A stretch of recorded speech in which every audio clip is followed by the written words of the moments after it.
express solidarity with the Cuban people. I am one of the lucky people honored to be given a scholarship to the Republic of Cuba. And one thing that is never ever said is the sacrifice that the Cuban people, we always talk about the government giving the scholarship, but the sacrifice that the Cuban people made so that the foreign students could have a better life. I don't think a lot of people know this.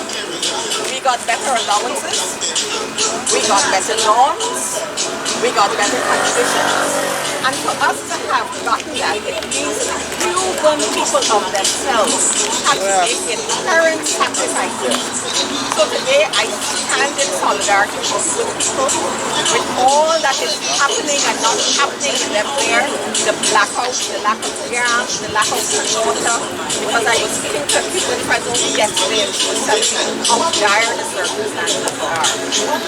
I was lucky to be there in the time of plenty, as they like to say, because it was the time when the Soviets were there and supported the Cuban Revolution.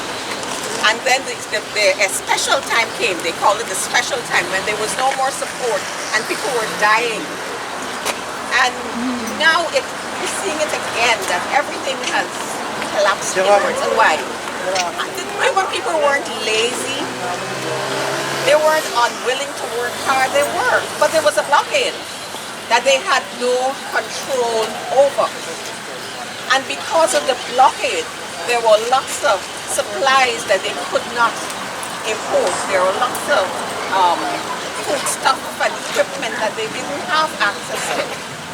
So a lot that has happened, a lot of people just like to say, oh, Cuba is no good because they fought with Russia. People do not remember the blockade.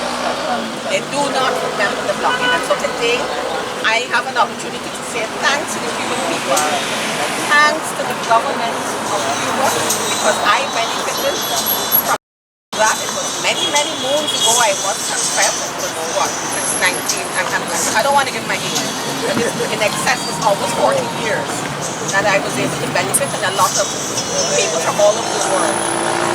What we saw in terms of Guyanese going to training was just a simple microcosm of what was happening in the rest of the world. And can you imagine that there was an island that was called the Isle of Youth that just housed students from all over the world, all the countries that were in turmoil in Africa. They sent their orphans to Cuba and they were taken there.